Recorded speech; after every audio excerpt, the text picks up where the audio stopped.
እንግዲህ በዲቪ 2027 ላይ ለመሳተፍ የአሜሪካ መንግስት ያወጣቸው አዳዲስ ህጎች እንዲሁም ደግሞ የድሮዎቹ እንዳሉ ሆነው አሁን በተጨማሪ የተጨመሩትን አዳዲስ ህጎችና አስፈላጊ ነገሮች በዚህ ቪዲዮ የማስቃኛችሁ ይሆናል። ቪዲዮ ከጠቀማችሁ ደግሞ ሰብስክራይብ እና ላይክ ማድረግ እንዳትረሱ። ሞር ነገሮችን ለማግኘት እንዲሁም ጥያቄዎችን መጠየቅ የምትፈልጉ ከሆነ ደግሞ ቴሌግራም ቻናላችንን ጆይን ማድረግ እንዳትረሱ። ወደ ቪዲዮ እንግዲህ እንደምታዩት ዩኤስ ስቴት ዲፓርትመንት ኢንትሮዲዩስስ ዋን ፊ ፎር ዳይቨርሲቲ ቪዛ ሎተሪ ሬጂስትሬሽን ይላል። ይሄ ማለት ባጭሩ ምን ማለት ነው? ለዲቪ ለመመዝገብ ለመሙላት ብቻ ማንኛውም ሰው $1 መክፈል ይጠበቅበታል ማለት ነው። ዲቴይሉስ ምን ማለት ነው ወይም ምንድነው እንዴትስ ይከፈላል የሚለውን ደግሞ እንየው ማለት ነው። ኪ ዲቴይልስ አባውት ዘ ኒው ፊ ይላል። አዲሱ ፊ $1 ነው። ሬጂስትሬሽን ፊው ኦል ፓርቲሲፓንትስ መስት ፔይ $1 when submitting their electronic entry on official US government website ይላል። ይሄ ማለት ምን ማለት ነው? ማንኛውም አመልካች በኦፊሻል የዩኤስ ገቨርንመንት ዌብሳይት ላይ ወይም በዲቪ ሎተሪ እነሱ አውቶራይዝ ባደረጉት ላይ $1 የመክፈል ግዴታ ይኖርበታል ማለት ነው። ሁለተኛው ምንድነው? አፕሊኬሽን ፊ አንቼንጅድ ይላል። ይሄ ማለት $330 ከዚህ በፊት የሚከፈል ነበረ።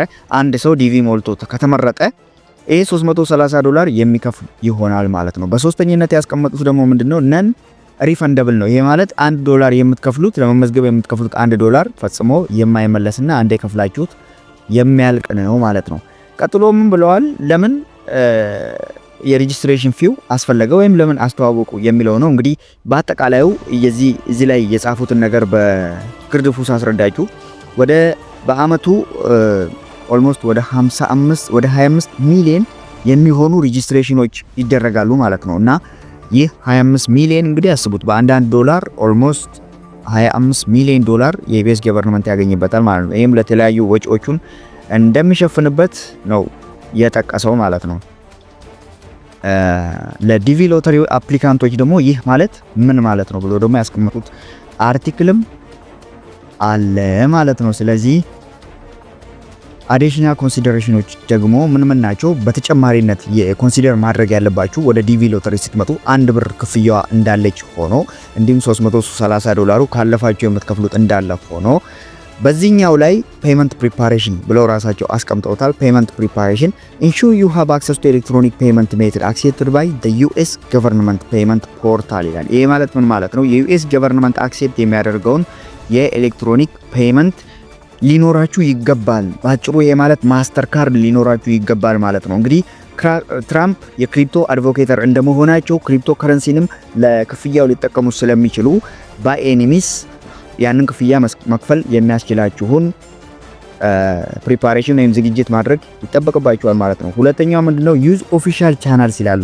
የነሱን ቻናል አውቶራይዝ ያደረጉትን ቻናል ብቻ ተጠቀሙ። ምክንያቱም ስካመሮችና ሌቦች ሊያጋጥሟቸው ስለሚችሉ የነሱን ትክክለኛ ቻናል እንድትጠቀሙ ያሳስባሉ ማለት ነው። ሌላኛው ሬጂስትሬሽን ታይሚንግ ነው። the department of state will announce exact registration period days throughout the federal registral and other official channels. Typically registration period lasts approximately 1 month during each physical year ይላል። አሁን 1 ወር ብቻ ነው የሚቆየው። በፊት ረጅም ጊዜ ይቆይ ነበር። ከዚህ በኋላ ግን 1 ወር ብቻ ነው የሚቆየው። ይሄኛው እንግዲህ የዘንድሮ የሚጀምረው ጥቅምት 16 ማለትም በእነሱ ኦክቶበር 16 ነው ማለት ነው። የሚቆየውም ለ1 ወር ነው ብቻ ነው የሚቆየው ማለት ነው።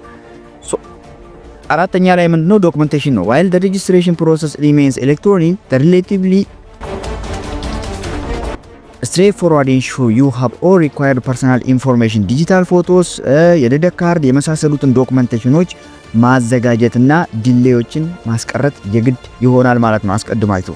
ሌላኛው በጀት ነው አጽንኦት የሰጡበት። የመጀመሪያው $1 የመመዝገቢያ በጀት እንዲሁም ደግሞ ካለፋችሁ የምትከፍሉ $330 የግድ መዘጋጀት አለባችሁ ብለው አውጥቷል ማለት ነው። እነኚህ ናቸው በዲቴል እንግዲህ መዘጋጀት ያለባችሁ የ2027ን ዲቪ ለመሙላት የግድ እነዚህ ነገሮች ያስፈልጓቸዋል ማለት ነው። ቪዲዮ ከጠቀማችሁ ደግሞ ሰብስክራይብ አድርጉን።